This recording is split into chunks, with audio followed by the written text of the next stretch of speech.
Donc, on est rendu au verset 34 de Acte 4. Donc, c'était ça le deal. Hein? Il apportait ce qu'il y avait, comme il y avait des terrains avant, il y avait des choses à vendre, il apportait ce qu'ils avaient, puis il mettait ça en commun. Puis il était prêt à donner le montant complet pour les besoins de tous ceux qui étaient là. Donc, toujours sur une base de volontaire, comme un peu comme les offrandes qu'on prend, c'est des offrandes volontaires, c'est une base de free will, comme on dit en anglais. Verset 35, il déposait aux pieds des apôtres et l'on faisait des distributions à chacun selon ce qu'ils avaient besoin. Joseph, surnommé par les apôtres Barnabas, ce qui signifie fils d'exhortation, lévite, originaire de Chypre, vendit un champ qu'il possédait, apporta l'argent et le déposa aux pieds des apôtres. Donc, l'histoire continue au chapitre 5, acte 5, verset 1. Mais un homme nommé Ananias, avec Saphira, sa femme, vendit une propriété, toujours sur une base volontaire. Ils avaient promis la somme pour l'avancement de l'Évangile, parce que les apôtres témoignaient fortement de la résurrection de Christ. Et il retint, verset 2, une partie du prix. Sa femme le sachant, puis il emporta le reste et le déposa aux pieds des apôtres. Il n'a pas amené la somme totale comme il avait prévu. Donc, il brise donc leurs vœux qu'ils ont fait envers Dieu, un peu comme le psaume nous le disait dans le psaume 50. Pierre lui dit, Ananias, pourquoi Satan a-t-il rempli ton cœur au point que tu mentes au Saint-Esprit et que tu aies retenu une partie du prix du champ? Il faut comprendre, autrement dit, il dit, vous étiez volontaire de vous engager, vous êtes volontairement engagé envers le Seigneur. Dieu a permis que la vente se fasse. Dieu a permis que ça se fasse à un certain montant, un certain prix. Donc, pourquoi est-ce que vous avez menti pour retenir une somme que Dieu a permis qu'elle soit? Parce que vous aviez été engagé pour l'amener au complet. Dieu connaissait les besoins. Donc, ensuite, ça nous confirme, on a une confirmation que c'est vraiment encore un choix volontaire malgré la situation. Verset 4.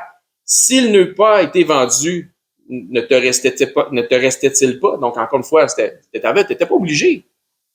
Et après qu'il a été vendu, le prix n'était-il pas à ta disposition? Encore une fois, tu n'étais pas obligé, mais tu t'es engagé. Tu as fait un vœu à l'Éternel. Comment as-tu pu permettre en ton cœur un pareil dessein? Ce n'est pas à des hommes que tu as menti, mais à Dieu. Ananias, entendant ces paroles, tomba et expira. Une grande crainte saisit tous les auditeurs. Donc, si vous avez lu Actes des Apôtres, un peu ce que je disais tantôt en début, vous connaissez la suite de l'histoire, hein, l'épouse d'Ananias, mais elle vient, elle ment elle aussi, parce qu'elle était au courant, puis qu'est-ce qui arrive? Elle meurt. Aussi, elle meurt devant l'apôtre Pierre. Donc, la raison de ce passage est que lors de notre dernière étude, nous avons terminé en parlant de l'excommunion ou de l'excommunication. Certains le disent d'une façon, certains le disent d'une autre façon. Là. Mais le vrai terme, ça serait plus excommunication. Donc, dans l'idéologie humaine, éventuellement, les hommes, dans la chrétienté, se sont donné des pouvoirs qui outrepassent leur juridiction. Imaginant que l'excommunion ou l'excommunication, on va rester sur un des deux termes bientôt. Donc, imaginant que l'excommunion mortelle d'Ananias et de Saphira était comme liée à une sorte de pouvoir, d'autorité de l'apôtre Pierre. Quand en fait, ce pouvoir était lié à Dieu et au Saint-Esprit parce qu'ils avaient menti au Saint-Esprit. Donc, c'était pas une sentence humaine que Ananias et Saphira ont subi, c'est une sentence divine. Maintenant, il y a une responsabilité, par exemple, qui est quand même donnée à l'Assemblée de délier une personne rebelle aux enseignements qui fait obstacle à l'unité. Si une personne commet un péché contre un autre individu de la même communauté et qu'après réprimande et exhortation, cette même personne s'entête à vouloir continuer dans ses voies, à un certain moment donné, il va falloir que l'Assemblée soit au courant et que la personne soit perçue comme étant une personne qui, dans le fond, a besoin d'être évangélisée parce que, de toute évidence, il y a quelque chose qui ne fonctionne pas spirituellement avec cette personne-là. Quand tu montres les Écritures à quelqu'un, la personne choisit délibérément d'aller à l'encontre des Écritures. Quand c'est clair, c'est limpide, c'est indubitable.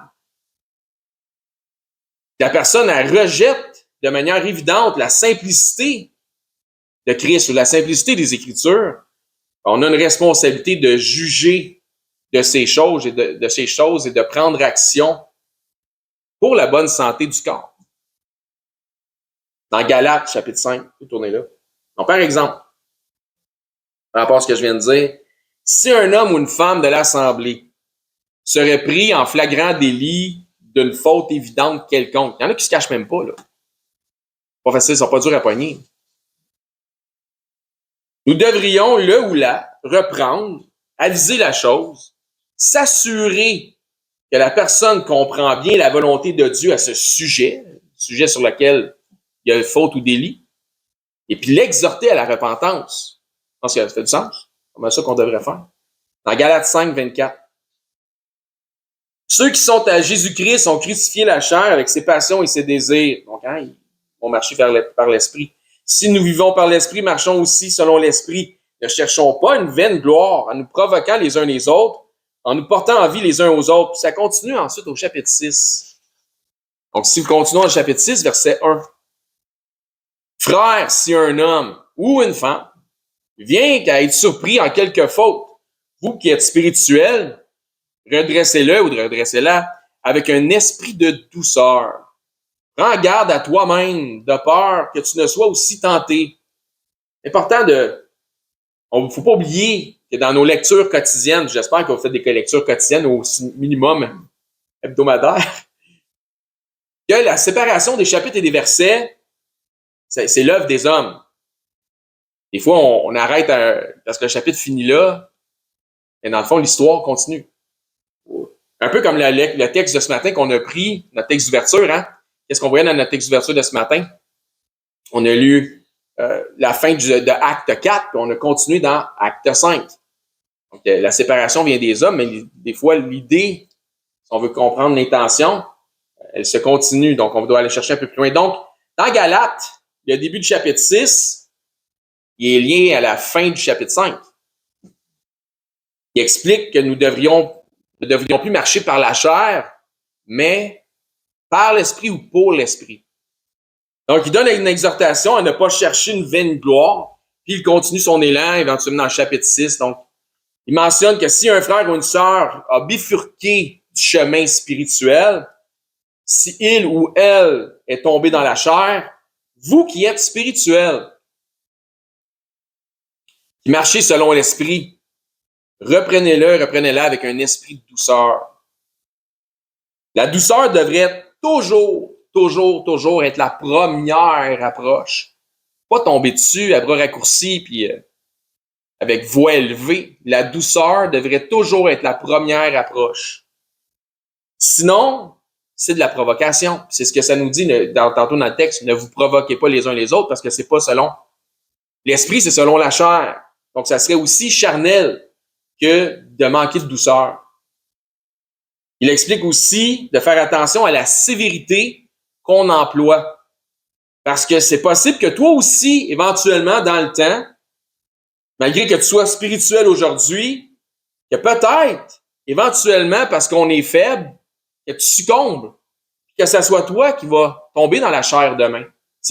On ne le souhaite pas, mais c'est une possibilité que ça t'arrive. On n'est pas infaillible. On n'est pas comme les papes catholiques, on n'est pas infaillible. Ainsi donc, c'est du sarcasme, bien évidemment. Donc, ainsi donc, si tu viens qu'à tomber, tu pourras espérer que tes frères t'aident à te relever de la même manière que tu as aidé les autres. Tu veux pas qu'on te tombe dessus, toi non plus, si jamais tu fais une faute, mais tu aimerais ça qu'on t'exhorte avec douceur. Avec douceur. Le juste tombe 7 fois et se relève. On a tous le potentiel de chuter, de tomber, de faire des fautes. Donc, pourquoi est-ce que le juste qui tombe 7 fois, pourquoi se relève-t-il ou comment se relève-t-il? Parce que le juste fait partie de l'assemblée des justes. Il n'est pas seul. C'est pour ça qu'il se relève, parce qu'il y a du monde qui tend la main pour l'aider à se relever avec douceur. Donc, c'est une autre raison pour laquelle c'est primordial, super important de rester attaché à un corps local. va y avoir du monde qui t'aide à te relever. Il va y avoir du monde qui va t'exhorter avec douceur. Ça fait partie de la façon de rentrer dans le rang et de marcher selon dans le sentier qui est étroit puis avec Christ. Ça fait partie des façons que Dieu a de pouvoir te diriger dans le bon sentier. Donc, un des problèmes de nos jours dans la chrétienté, ou dans chez le chrétien moyen, on va dire, c'est qu'il n'accepte pas la réprimande. Il n'accepte pas la réprimande fraternelle. Tu veux faire un test? Va dans ton Facebook, puis regarde tous ceux que tu connais qui sont chrétiens. Puis regarde ce qu'ils ont écrit, puis reprends-les sur leur faute d'orthographe. Juste pour un test. Tu verras voir l'humilité. Puis compte le nombre de « Hey, merci » que tu vas recevoir. Tu m'en parleras, voir. Je dis ça parce que c'est drôle, parce que il y a un type dernièrement, il a dû me flusher de Facebook, qui faisait une emphase sur une virgule dans le texte, en vertu du grec, qu'il n'y a pas de ponctuation. Puis il dit la virgule, elle va là ou elle va là. Mais son texte était truffé de fautes d'orthographe. Mais c'était pathétique parce que si tu fais l'emphase sur une virgule, comme la précision d'un texte, dans 2 lignes, d'à peu près 8 mots, comment ça que tu as 3 fautes d'orthographe? Fait que je me suis juste fait, c'est peu pathétique ton affaire de virgule parce que dans le fond, ça fait après 3-4 fautes d'orthographe dans ton texte. Il m'a pas dit merci instantanément. Il m'a dit, je vois ta chrétienté. Les chrétiens que je connais m'auraient dit merci en général. C'est un test. C'est juste un test. Mais tu sais, moi, ça change rien dans ma vie. Mais c'était cocasse parce que le contexte s'y prêtait bien, tu sais. Habituellement, s'il avait fait des fautes d'orthographe, j'aurais rien dit. Là, il parlait d'une virgule, placée à la bonne place ou à la mauvaise place. Je me suis gâté. Non, mais c'est ça. Tu vas voir qu'il y en a qui s'offusquent, puis ils s'enorgueillissent, mais ils se disent de Christ. C'est quoi le titre du message de ce matin? Aimer la correction. Eh oui, aimer la correction. Ça, c'est ma mère qui parle.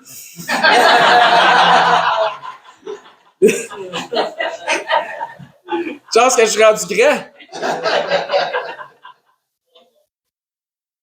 Il me semble la voix, elle m'a dit, t'as-tu compris? Le chrétien moyen d'aujourd'hui, il a la gâchette rapide sur le plan B. Frustré de sa petite personne, il va pour les mauvais motifs, changer d'église ou aller bouder en écoutant des messages en ligne à la place de venir à l'église chez eux. 99,9% de ceux qui quittent leur assemblée en général, selon mes constatations, quittent pour les mauvais motifs et ou pour de la mauvaise manière. Au contraire des enseignements bibliques, ils regardent à leur propre intérêt parce qu'ils sont froissés, sans même essayer de mettre la parole de Dieu en pratique, parce qu'il y a des instructions pour ça. C'est pas comme je file et comment je pense, c'est vraiment, c'est quoi le protocole? C'est-à-dire, sans vraiment appliquer les véritables méthodes et ou liées aux raisons qui sont bibliques. Non seulement il y a des raisons claires, selon les Écritures, qui doivent être évoquées, mais ça doit être fait de la bonne façon. Ceci étant dit, je crois que beaucoup trop de chrétiens dans notre province de Québec, pas dire la plupart, ça serait méchant, ça serait un jugement un peu trop fort, mais beaucoup trop de chrétiens dans notre province de Québec, dans le monde évangélique en général, assistent davantage dans leur lieu de culte respectif pour satisfaire un sentiment de piété. C'est plate que je dis, mais c'est une constatation que j'ai faite. Plutôt que vraiment être en esprit puis en vérité. Je m'explique, d'accord? Supportez-moi un peu.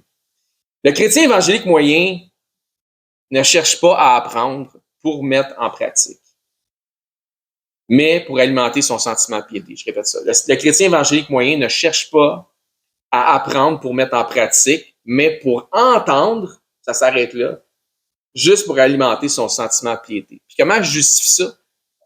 Prends le chrétien moyen, puis partage de la partage de la doctrine avec. Tu m'en reparleras voir s'il est en esprit et en vérité. Je vous le dis. Donc, c'est pas un jugement que je passe, mais c'est une constatation par discernement que je fais. Si ça vous semble accusateur, je vous dirais, jugez-en par vous-même. Passez, vérifiez, validez ce que je dis. Faites des tests. Pour ce qui est de juger, si vous trouvez que c'est un jugement, mais c'est correct. Parce que c'est ma responsabilité devant Dieu de le faire, de juger. C'est pas juste ma responsabilité, c'est votre responsabilité aussi.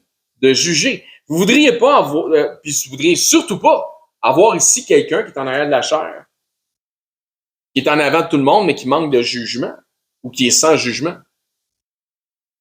C'est ce que j'espère. Maintenant, si je jugeais selon ma propre justice, je serais mauvais juge. Mais si par l'intelligence et la sagesse et la connaissance que Dieu me donne avec ce que Dieu dit, je discerne puis j'apporte une accusation ou même un jugement, à ce moment-là, ça fait de moi un juste juge qui juge selon la sainte justice de Dieu. C'est du sens? Oui. Donc, si par l'intelligence, donc c'est conditionnel. Hein? Si par l'intelligence puis la sagesse puis la connaissance de ce que Dieu dit, si j'en ai, je discerne puis j'apporte une accusation ou un jugement, je suis alors un juste juge qui juge selon la sainte justice de Dieu. C'est aussi simple que ça. Donc, ce que je trouve pathétique, surtout, c'est celui qui dit que la virgule n'est pas à bonne place, qu'il y a des fautes d'orthographe, mais aussi celui ou celle qui se dit d'être de Christ et qui accuse les autres chrétiens de passer des jugements. Et pourquoi je trouve ça pathétique? C'est parce que ils accusent et passent un jugement sur ceux qui disent qu'ils jugent. Et tu me juges parce que je juge. Donc, tu juges de mon jugement ou de mon manque de jugement. Mais tu me juges parce que je juge. Ça n'a comme pas de sens de me reprendre en faisant la même affaire. C'est comme ma mère, quand j'étais petit, elle me criait après en me disant « Arrête de crier ». Non, c'est pas vrai.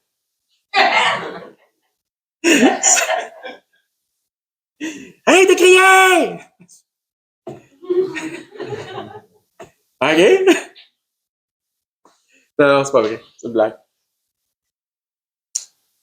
Ainsi donc, en jugeant, ils commettent les mêmes fautes qu'ils reprochent aux autres. Tu me juges parce que je juge. OK? C'est ça qui ne marche pas. Ceci étant dit, la réprimande fraternelle est parfois la solution. Habituellement, celui qui est repris à cause d'une faute, il le fait, sa faute, puis il sait qu'il l'a fait, sa faute, il sait qu'il est fautif, puis il sait que sa conduite est répréhensible. Tu peux pas, tu sais, marcher tout croche, puis comme venir à l'église, puis pas savoir que tu fais de quoi pas correct. Je ne fais pas un jugement, mais une constatation. Moi, je dis c'est un petit peu des deux, l'autre est un synonyme de l'autre. Moi, je dis, je constate, puis parce que j'ai constaté, je juge. Je prends pas de chance, moi. Je suis au bout de mes affaires. J'ai pas été chanceux. Je m'assume. Non, mais là, je te juge un peu. C'est juste de même. Donc, encore une fois, comme je disais, la réprimande fraternelle, des fois, c'est ça la solution. Habituellement, celui qui est repris, ben, il sait qu'il est fautif, il sait qu'il a fait de quoi pas correct. Donc, tu sais, il va s'attendre un peu à ça. Si par orgueil ou par froissement de son ego, si il ou elle passe au plan B, si le problème est assis sur son banc, ben, il ou elle va déplacer le problème sur un autre banc dans une autre assemblée. Donc, il n'y a pas de croissance à aller chercher dans ce genre d'action-là. L'apprentissage est dans le combat, il n'est pas dans la fuite. Mais si le véritable disciple se rappelle qu'il doit voir les autres comme étant au-dessus de lui-même, on l'oublie souvent, celle-là. Hein? Et si le véritable disciple se souvient qu'on doit voir les autres comme étant au-dessus de nous-mêmes, son ego n'a rien à voir là-dedans.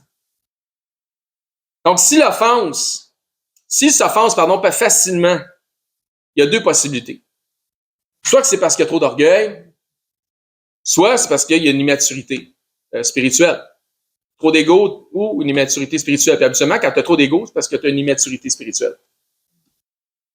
Le Proverbe 12.1 nous dit « Celui qui aime la correction aime la science, celui qui hait la réprimande est stupide. » Donc, je vous ai fait de la lecture, je ne vous ai pas fait tourner là, parce que c'est juste ce petit passage-là que je voulais lire, mais je vous le répète.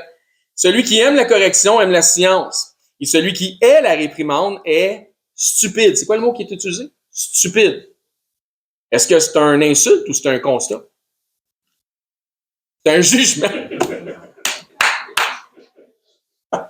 Ouais, mais c'est un constat qui est un jugement, tu vois? Donc, la science, donc celui qui aime la science. La science, c'est quoi dans le contexte? La science, c'est la connaissance certaine des attentes divines. C'est ça, la science. C'est une connaissance certaine de ce que tu sais, de ce que Dieu attend de toi. Donc, je vous confirme qu'il y a beaucoup trop de stupides au travers de nos églises. Il y a beaucoup trop de stupides parmi les chrétiens moyens. C'est le fun, ce mot-là, j'aime ça le dire. Moi. Je risque de le dire encore une couple de fois. Donc, j'utilise le terme stupide. J'utilise le terme stupide, non pas comme étant une insulte, mais comme étant une constatation. Donc, je l'utilise de la même manière que les proverbes l'utilisent. C'est pas une insulte, c'est un constat, c'est une constatation. Donc, stupide, dans le sens volontairement ignorant. Tu as ce qu'il faut, tu sais ce que Dieu dit, mais tu choisis d'aller à l'encontre d'eux. C'est ce qu'on a vu sur l'annonce qu'on a passée sur le Facebook cette semaine. Maintenant, va et reprend un enseignant dans les assemblées, parmi l'ensemble des assemblées évangéliques les plus nombreuses en membership au Québec. Ceux qui ont les plus gros memberships. Va et reprends-les. Reprends-les, mets Bible en main, sur leur méthode, sur leurs enseignements, mais avec ce qui est écrit dans les Écritures, pas selon ton feeling, ton émotion, puis parce que tu as vu que ça se passe en même dans une autre église. Non, parce que tu as des fondements bibliques. Tu aimerais savoir pourquoi ils font ça, pourquoi ils disent ça, mais la Bible dit autre chose. Va véritablement avec ce que Dieu dit. Et tu sauras même de constater qu'il y a beaucoup de stupides derrière les lutrins dans nos églises. Volontairement ignorants. Stupides. L'enseignant, l'ancien, le pasteur, appelez-le comme vous voulez, n'est pas exempt de la discipline et ou de la réprimande fraternelle. Je suis pas exempt de ça, là. Je fais de quoi pas correct, venez me le dire. Ceci étant dit, il y a une période dans notre histoire où l'excommunion était à outrance et où pour des motifs, des mauvais motifs, des motifs personnels, c'était appliqué d'une mauvaise manière et certainement pour des motifs d'intérêt parmi les leaders qui étaient là dans les assemblées pour faire de l'ombre aux autres. Donc, il faut parfois user de patience envers les disciples, envers les frères, envers les sœurs qui sont en Christ. Parfois, certains agissent à l'encontre de ce que Dieu dit, mais ils le font par ignorance. On va pas sauter dessus, il ne sait pas, ou elle ne sait pas, il n'est pas conscient. Ils ne sont pas encore rendus là dans le stage de leur compréhension. Ils sont encore en croissance, puis Dieu, dans sa grande patience à lui, un peu comme le cantique qu'on a lu, le premier cantique, il est plein de miséricorde envers eux, puis il ne les a pas encore enseignés sur le sujet. Donc, soyons patients des fois. Ou dans certains cas, la conviction, pas encore claire pour eux. C'est pas encore acquis. Puis, c'est pas nécessairement de l'entêtement. Donc, il faut avoir du discernement dans ces choses-là. Ça leur prend simplement un peu plus de temps pour assimiler et éventuellement mettre en pratique les enseignements. Le rythme de chacun peut être différent. Pour certains, leur croissance peut être rapide et efficace, et pour d'autres, ça peut être plus long. Je veux dire, moi aussi, j'apprends encore. Là. Ça peut être long. Donc, restez patient. Pour ce qui est des enseignants, voire même des plus anciens parmi les fidèles, nous devons démontrer de la patience, de la tolérance, de la compassion. C'est un des aspects que je trouve génial de la vie de Paul de Tarse. Ce que le type a eu comme croissance spirituelle en Jésus-Christ, ça a été fulgurant. Quand tu lis l'histoire de Paul, Saul de Tarse, quand sa croissance a été fulgurante par rapport à sa nouvelle vie en Jésus-Christ, certainement qu'on peut se dire, c'est parce qu'il y avait déjà beaucoup de connaissances bibliques. Pourtant, toutes ces connaissances, il possédait déjà alors qu'il persécutait l'Église. La majorité de ses connaissances, il n'était juste pas conscient de qui était vraiment le Sauveur. Donc, tous les liens, toutes les références bibliques qu'il était capable de faire, un coup converti par ses connaissances de la prophétie pour prouver la véracité que Jésus était vraiment le Messie tant attendu, il aurait dû être en mesure d'arriver aux mêmes conclusions quand il était le persécuteur de son sauveur en devenir. Ça fait du sens? Donc, je crois, selon le témoignage de Paul, de ce qu'on peut voir dans les Écritures, selon son témoignage, que ce qui a fait la différence, c'est lorsqu'il s'est volontairement converti à Christ. Encore une fois, Paul n'a pas été forcé à se convertir. Là.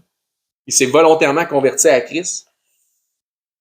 Il a instantanément et de manière volontaire, il a laissé et abandonné toute sa vie passée, toutes ses vieilles connaissances, même s'il était ultra connaissant. Il a refait un ménage là-dedans. Il a désappris pour apprendre. Il a dit, je repars à zéro. Puis là, je vais remettre les morceaux du puzzle ensemble. Où je veux en venir, c'est que c'est pas tout d'apprendre à son rythme. Tu sais, des fois, je disais, chacun apprend à son rythme. Des fois, peut-être qu'il faudrait que tu emboîtes le pas un peu plus. Tu sais. Peut-être que des fois, tu es volontairement trop lent dans ton apprentissage. Pour certains, la raison pour laquelle leur apprentissage est si lent, c'est qu'ils sont arc-boutés comme un âne, tu sais. Quand tu tires dessus et il ne veut pas bouger, là. Ils sont arc-boutés dans leur vieille connaissance. Dieu voudrait leur amener des nouvelles perspectives, puis ils sont barrés là. Ils n'acceptent pas. Il faut passer du temps, un énorme temps, à les aider à désapprendre pour qu'ils ou elles puissent mieux apprendre. Le secret, encore une fois, il y avait un secret la semaine passée, je vous donne un autre secret cette semaine. Vous prêts? Le secret d'une croissance spirituelle rapide. C'est l'étude personnelle, et ou en groupe, en famille, etc., de la parole de Dieu. Le secret d'une connaissance rapide, d'une croissance, rapide spirituelle. C'est l'étude personnelle ou en groupe ou en famille de la parole de Dieu. Donc, étudier au moins personnellement, étudier en groupe, étudier en famille. Et tout ça, ça va nous emmener une croissance rapide. Puis le fait de, au moins, te donner de la motivation de lire tout ce livre-là, aussi, ça l'aide. Parce que là, on est sur la même longueur d'onde, on sait de quoi qu'on parle ensemble après quand on discute. Donc, c'est exactement ce qu'on peut observer dans l'Acte des Apôtres entre ceux de Thessalonique et ceux de Bérée. Ceux de Thessalonique se sont accrochés, se sont arc-boutés dans leur vieille connaissance. Puis ça a fait en sorte qu'ils ont rejeté la vérité. Tandis que par des sentiments plus nobles et plus humbles, ceux de Bérée ont, avec empressement, été disposés à ce que Dieu change leur perspective, malgré leur connaissance. Malgré le fait qu'ils étaient convaincus qu'ils avaient autant des bonnes connaissances que ceux de Thessalonique. Ils ont été rapidement prêts à désapprendre pour mieux apprendre. Ceux de Thessalonique possédaient les mêmes connaissances, issus des mêmes enseignements que ceux de Bérée. Qu'est-ce qui a fait la différence? L'entêtement versus la bonne disposition. C'est ça qui a fait la différence.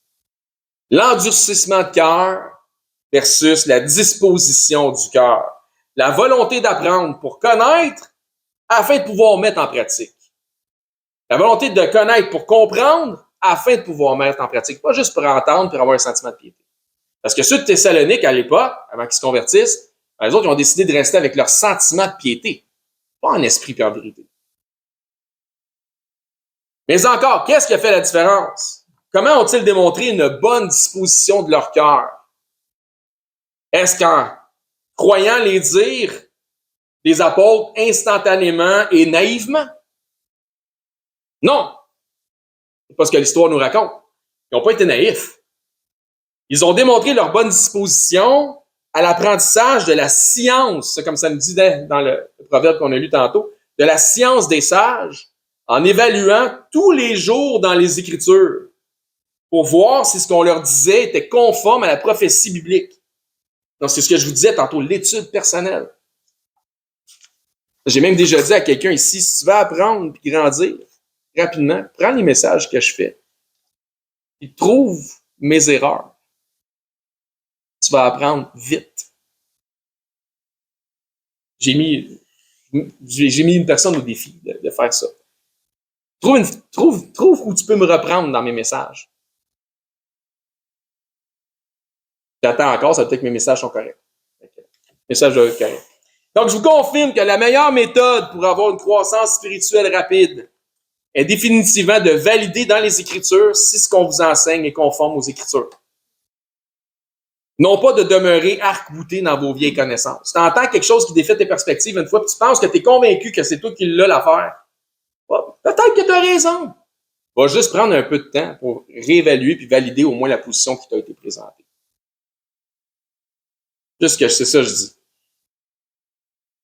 Donc, c'est aussi de faire des études personnelles sur des sujets qui touchent des aspects dans la chrétienté ou qui touchent des aspects personnels dans ta vie que tu sais que c'est un peu plus délicat. Tout en t'assurant de laisser les notions théologiques que tu as apprises au cours des années ou des idées préconçues, laisse-les de côté parce que des fois, ça peut déformer ta vision de ce que Dieu dit. Donc, tu pars d'un texte, parce qu'imaginez si Paul avait décidé de grandir en Christ, mais sans laisser toute sa théologie de côté en partant. Il aurait peut-être qu'il n'en serait pas arrivé à être le Paul qu'on a connu, qui nous partage les Écritures aujourd'hui, qui fait partie de l'ensemble du canon biblique. Bon, ceci étant dit. Donc, tu pars d'un texte, tu t'assures de bien saisir le contexte, puis laisse la Bible, après ça, s'interpréter d'elle-même. Par la suite, tu peux valider tes conclusions avec des frères que tu sais qui détiennent une bonne connaissance. Mais voici ce que le chrétien moderne fait. Soit il s'entête sur ses positions, sans les vérifier dans les Écritures, ce qu'on lui a montré. Un choix. Soit il va sur Internet, dans les Internets, aujourd'hui, il google, puis il valide la position de quelqu'un d'autre qui confirme la sienne. Ça va pas loin, ça, hein? Une pensée circulaire. Je vais aller voir quelqu'un qui dit comme moi. Donc, soit il va sur l'Internet, puis il valide la position de quelqu'un d'autre, puis il prend celle qui fait son affaire. Là, ça vraiment, ça s'associe à la sienne. Puis, même chose, hein, si vous allez vous écouter des messages en ligne, pas de problème avec ça, vous lisez des trucs, peu importe. Mais si tu prends la conviction de quelqu'un d'autre, t'en fais la tienne, c'est pas la foi, ça. Ça, c'est la foi de quelqu'un d'autre qui t'a été imposée. Tu as pris la foi de quelqu'un d'autre. Si tu n'as pas été vérifié, validé dans les Écritures, ce qu'on t'a enseigné, c'est même pas la foi. C'est la foi de quelqu'un d'autre imposée dans ton esprit. Ça devienne à toi. Tu es validé ce qui est écrit. Tu es vérifié, il faut que tu dis oui, je suis d'accord, parce que oui, c'est écrit, pas parce qu'il l'a dit. Vous comprenez? Donc, c'est important. Parce que tu peux tomber en écoutant des messages en ligne, tu peux tomber sur un Mario mensonge. Je ne sais pas si vous vous souvenez du personnage que j'avais fait, là, avec la moustache et les lunettes. Mais tu peux tomber sur un Mario mensonge qui a une bonne allocution, avec un certain charisme, qui a une bonne prestance, mais qui est animé d'un esprit d'erreur, mais qui est convaincant parce qu'il est convaincu. Qui raconte des fables qui font un certain sens. Fait que là, tu dis, ah, c'est bon, ça, ce qu'il dit, ouais, c'est bon. Puis ça devient ta conviction. Mais il n'y avait rien de vrai. Ou c'était tout twisté. C'est pas la foi, ça, les amis, mais en tout cas, ça devient pas ta foi, mais c'est la foi de quelqu'un d'autre qui devient la tienne. Parce que, encore une fois, si le chrétien moderne prenait juste le temps d'évaluer les Écritures, et vis-à-vis les lubies d'un Mario mensonge, il se rendrait rapidement compte que ce qu'il raconte, c'est un ramassis d'interprétations particulières sans aucun contexte définitif. Ce sont des théories, des suppositions, du tordage d'écriture, des prétextes au lieu d'un respect de contexte. La sainte parole inspirée de Dieu n'est pas d'une interprétation particulière. Tu peux pas et tu ne dois pas faire en sorte que la Bible s'accorde avec ce que tu penses, mais tu dois accorder tes pensées avec ce que la Bible dit. Ça fait du sens? Donc, sinon, si jamais tu as quelque chose que tu n'es pas certain dans les Écritures ou tu veux annoncer quelque chose qui sort un peu du contexte biblique, ben dis-le clairement, ça, c'est mon opinion. Au moins, tout le monde le sait. C'est correct, parce qu'on peut avoir des discussions d'opinion. OK, good. Donc, tu ne dois pas te servir des Écritures pour arriver à tes propres fins théologiques. Tu ne dois pas te servir des Écritures pour arriver à tes propres fins théologiques. Même parmi les frères ou les sœurs, tu peux pas prendre un passage et essayer d'influencer quelqu'un, d'aller dans ton sens, si c'est cité, c'est quelque chose que tu as cité hors contexte. Parce que ce livre-là va influencer des gens, soit à faire les bonnes choses, soit à faire les mauvaises choses. Mais si c'est cité hors contexte, ça va les influencer à faire les mauvaises choses ou de la mauvaise manière. Et si c'est cité selon le contexte, selon la pensée, les intentions de Dieu, ça va les inciter à faire les bonnes choses de la bonne manière. Exemple, Je donne 2 exemples, d'accord? Puis on pourrait en avoir une panoplie. Tu peux pas arriver et dire à quelqu'un que s'il persévère jusqu'à la fin, il va être sauvé. Parce que tu as lu ça dans Matthieu 24, 13. Hey, si tu persévères jusqu'à la fin, tu vas être sauvé comme étant sauvé pour la vie éternelle. Parce que c'est pas ça que le contexte dit. Là, tu as pris le contexte, en as fait un prétexte pour annoncer quelque chose qui est complètement à l'envers de ce que la Bible dit, qui va complètement à l'encontre des intentions de l'auteur. Pas plus que tu peux dire à une femme, si tu mets un enfant au monde, prie que ce soit un fils, parce que si tu mets un fils au monde, tu peux être sauvé. Ou tu vas être sauvé. Référant à 1 Timothée 2,15, elle sera sauvée en mettant un fils. Ça n'a pas rapport. Le contexte n'offre pas ça. Encore une fois, comme si le terme sauvé voulait dire être sauvé pour la vie éternelle. Comprenez ce que je veux dire? Tu peux pas, mais aussi évident que là, je vous le dis, mais il y en a d'autres, mais c'est évident pour nous autres, là. Il y en a d'autres pour qui c'est pas évident, là. Mais aussi évident que c'est pour nous autres, des fois, c'est plus subtil. Là, j'ai pris des choses qui étaient plus évidentes pour l'Assemblée ici, parce que vous êtes bien informés. Mais si par ignorance, tu fais ce genre d'erreur-là, par ignorance, car personne n'est à l'abri de faire des erreurs, je ne le suis pas non plus, il serait tout à fait normal que tu te fasses reprendre pour tes erreurs d'interprétation. On va pas t'arc-bouter. Ça serait normal et sain que quelqu'un te corrige, qu'un plus fort supporte ta faiblesse, idéalement avec douceur, comme j'ai dit. Si c'est le cas, ta réaction normale de chrétienne devrait être de la gratitude, de l'humilité. Hey, t'as dit ça tantôt, t'as dit, si on persévère jusqu'à la fin, on va être sauvé. Mais c'est pas sauvé pour la vie éternelle, c'est sauvé de ce qui était pour se passer dans le contexte-là. C'est comme, tu t'en sors. Ah ouais, ah ben, j'aurais pas vu ça. Hey, merci. Ou, oh, toi, là, que tes grandes affaires, là, tu me tapes ses nerfs, là, t'as tout le temps raison, c'est bien. Tu comprends-tu? Non, ah, mais, écoute, sais-tu quoi? Merci, frère, je vais aller vérifier, je vais aller évaluer ça, puis je te reviens. On peut-tu? Ça pourrait être dans le même, hein? Je pense que ça serait la bonne attitude à adopter. Donc, si tu restes sur tes positions sans prendre le temps de retourner dans les textes pour évaluer le tout, fais attention de ne pas être comme le message de la semaine passée, qui était quoi le titre? Les contestataires. Donc, fais attention de ne pas être un contestataire ou une contestataire. Comme Paul le souligne dans les Écritures, la contestation ne devrait pas être coutume dans les assemblées de Christ. Les textes conservés dans leur contexte ne devraient pas avoir plusieurs interprétations. Je répète, les textes conservés dans leur contexte ne devraient pas avoir plusieurs interprétations. Mais la Bible étant tel un puits intarissable, dans les textes, nous pouvons retrouver plusieurs applications spirituelles et actuelles à partir des mêmes textes. Donc, à ne pas confondre interprétation et application. L'interprétation, juste une. L'application, peut-être multiple. Donc, comprenez la différence? Interprétation, application. Fait que si quelqu'un prend un texte puis il prêche quelque chose de différent, complètement différent de ce que j'ai déjà prêché avec le même texte, on a probablement toutes les deux raisons. C'est juste que les applications sont différentes, mais l'interprétation doit être unique.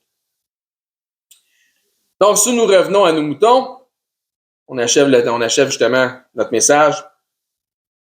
Ce sont justement des cas de mauvaise interprétation de textes qui ont créé les splits dans les églises primitives des premiers siècles, en fait.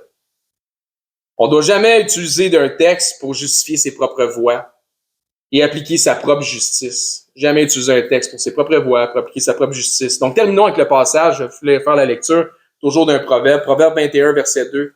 Toutes les voies de l'homme sont droites à ses yeux. Je vous fais la lecture parce que je sais que vous connaissez. Et celui qui pèse les cœurs, c'est l'Éternel. Donc, dans peu importe les situations de nos vies, Dieu, à travers sa parole, devrait toujours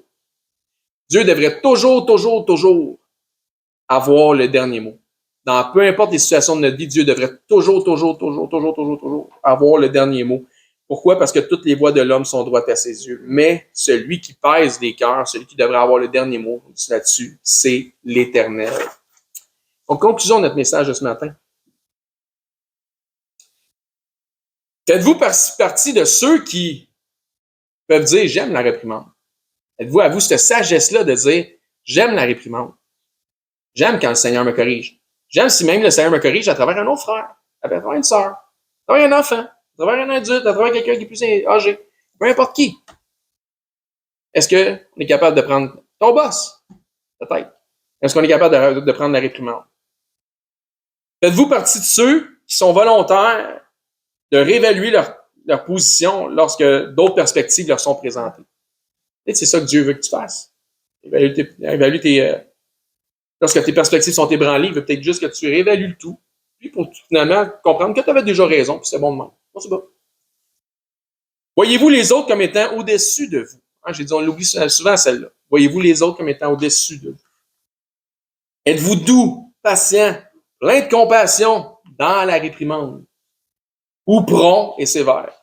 Attention, on ne veut pas être, pas le fun d'être jugé de la même façon qu'on a été jugé parce qu'on est tous aptes, potentiellement, malheureusement, on ne le souhaite pas, à faillir ou tomber. Avez-vous fait de Jésus-Christ le Seigneur de votre vie, le Sauveur de votre âme? Si oui, est-ce que la parole de Dieu est véritablement le livre d'instruction qui conduit votre vie, puis est-ce que c'est le Seigneur qui a le dernier mot sur les choses que vous avez comme projet? Hein? Les voix d'un homme sont pures à ses yeux, mais c'est l'Éternel qui pèse les cœurs. Bonjour, ici Éric, ancien et enseignant du ministère de l'EBCRS. J'aimerais d'abord vous remercier de vous intéresser à l'œuvre de notre ministère ainsi qu'à la chaîne sur laquelle on distribue notre matériel. Si, suite à une de nos prédications, vous réalisez que vous n'avez jamais fait du Seigneur Jésus le Seigneur de votre vie, le Sauveur de votre âme, mais que vous réalisez aussi que vous avez vraiment besoin de vous tourner vers lui afin de sécuriser votre éternité, je crois que ce segment de vidéo s'adresse à vous, puisque la Bible nous déclare cette vérité. Dans 1 Timothée au chapitre 2, à partir du verset 3, ça nous dit que Dieu est notre Sauveur et que dans cette optique, Dieu souhaite que tous les hommes soient sauvés et que tous les hommes parviennent à la connaissance de la vérité. Et ça nous dit aussi, car il n'y a qu'un seul Dieu et un seul médiateur entre Dieu et les hommes, et c'est Jésus-Christ qui s'est lui-même fait homme. Et ça nous dit que Jésus-Christ s'est fait homme afin de lui-même se donner en rançon pour le rachat de tous. Jésus a dit en conversant avec ses disciples qu'il est le chemin, la vérité et la vie, et que nul ne vient au Père, c'est-à-dire à Dieu, qu'à travers la foi en Jésus lui-même. C'est la seule façon. C'est ce que Jésus exprime aussi en partageant l'Évangile avec un homme d'un certain âge qui se disait lui-même très religieux. Dans l'Évangile selon saint Jean, au chapitre 3 et verset 16, Jésus dit à cet homme « Car Dieu a tant aimé le monde, qu'il a donné son Fils unique, afin que quiconque croit en lui, donc met sa foi en lui, ne périsse point, mais qu'il ait la vie éternelle. » Donc la volonté de Dieu, notre Créateur, elle est claire. C'est que tous parviennent à la repentance en faisant le choix volontaire de croire par la foi le récit de l'Évangile de son Fils Jésus-Christ. Les informations qui nous sont transmises dans la Bible nous font comprendre que par nature, malheureusement, nous avons tous enfreint les règles de sainteté déjà établies par Dieu. Nous avons tous enfreint au minimum une des 10 lois, des 10 règles, des 10 commandements, mentir, prendre le nom de Dieu en vain, manquer d'honneur à nos parents, blasphémer, peu importe. Donc Dieu, dans sa perfection, qu'il ne peut renier, est 100% juste. Et puisqu'il est 100% juste, il doit nous juger selon la justice. Et comme nous sommes tous coupables de péché et de transgression, nous méritons tous notre sentence. Mais bonne nouvelle, parce que Dieu, dans sa perfection, est aussi 100% miséricordieux et souhaite faire miséricorde à tous. Donc, Dieu nous tend la main afin de nous sauver du châtiment qui lui est réservé aux transgresseurs de sa loi. Jésus nous explique qu'un endroit terrible a été préparé pour Satan, le chef des anges déchus, des démons, un endroit de flamme, de regret, de tourment, de souffrance, etc. Et la réalité de l'enfer que Jésus nous explique, les raisons pourquoi c'est si effroyable, et que tous les attributs de Dieu, ils sont absents, puisque c'est tellement éloigné de Dieu. Tandis que Jésus dit à ses disciples qu'il est allé au ciel, dans la demeure du Père, pour nous y préparer une place. Dans cette place, le paradis céleste, étant auprès de Dieu, au contraire de l'enfer, étant dans sa proximité, nous y retrouverons l'ensemble des attributs que procure sa présence. La joie, l'allégresse, l'amour, le bonheur, mais dans une proportion qui est inexprimable et incompréhensible pour les simples charnels que nous sommes présentement, dans une façon que les mots ne peuvent pas exprimer. La Bible déclare que le salaire du péché, c'est la mort, et non seulement la mort physique, mais aussi la mort spirituelle. Et que la mort spirituelle est une incapacité à avoir accès à Dieu. C'est une séparation d'avec Dieu. La Bible déclare dans Romains, chapitre 6, 23, que le salaire du péché, c'est la mort, mais que le don gratuit de Dieu, c'est la vie éternelle en Jésus-Christ, notre Seigneur. La vie éternelle est donc un cadeau que Dieu vous fait, qui est accessible pour tous, dans la mesure où chacun accepte de recevoir ce cadeau. Donc, tel un cadeau qui nous est offert, la réalité représente que nous n'avons pas d'effort ou d'œuvre à faire utile pour recevoir ce cadeau. Sinon, ça ne serait pas un cadeau, mais ce serait un dû. Ainsi donc, il n'y a aucune œuvre que nous pourrions faire pour nous racheter nous-mêmes de nos fautes, de nos transgressions ou de nos péchés que nous avons commis contre Dieu. L'œuvre utile pour notre rachat a été accomplie par Dieu en la personne de son Fils Jésus-Christ lorsqu'il a pris notre place sur la croix. Ce qui a été entièrement confirmé aussi pour notre justification à la résurrection des morts après 3 jours et 3 nuits au tombeau. Ainsi donc, la Bible dit que pour être sauvé de la mort et de l'enfer, c'est-à-dire afin d'avoir la vie éternelle et notre place au ciel, il faut simplement mettre notre foi en Jésus-Christ, le Seigneur. La Bible dit « Crois au Seigneur Jésus et tu seras sauvé ». Mais croire au Seigneur Jésus, c'est important qu'on en parle. Croire au Seigneur Jésus a une signification. C'est simple, mais, comme je dis, important. Cela signifie de croire par la foi dans le récit de l'Évangile de son Fils. Puisque la Bible dit que l'Évangile est la puissance de Dieu pour le salut de quiconque croit. Que dit donc cet Évangile, cette bonne nouvelle, puisque Évangile veut dire bonne nouvelle, mais Romains, au chapitre 10, nous en parle justement. À partir du verset 8, ça nous dit que cette bonne nouvelle, cette parole, est près de toi, elle est dans ta bouche et dans ton cœur. Or, c'est la parole de foi que nous prêchons. Si tu confesses de ta bouche que Jésus est le Seigneur et que si tu crois dans ton cœur que Dieu l'a ressuscité des morts, tu seras sauvé. Ça nous explique ensuite, car c'est en croyant du cœur qu'on parvient à la justice et c'est en confessant de la bouche qu'on parvient au salut, selon ce que dit les Écritures. Quiconque croit en lui ne sera point confus. Il n'y a aucune différence pour quelque nation que ce soit juif ou grec, puisque tous ont un même Seigneur qui est riche pour tous ceux qui l'invoquent. Car quiconque invoquera le nom du Seigneur sera sauvé.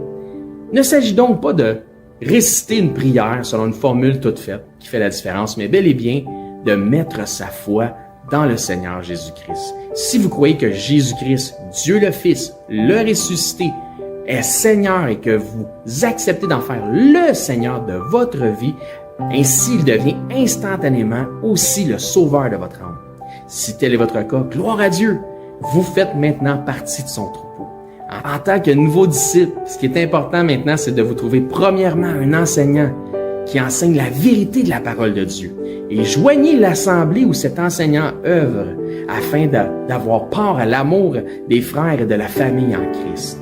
Si pour nous vous êtes local, c'est-à-dire par exemple 2 heures de transport et moins, eh bien venez nous voir, ça va me faire un plaisir de vous recevoir et nous pourrons parfaire votre éducation spirituelle selon une saine doctrine des Écritures.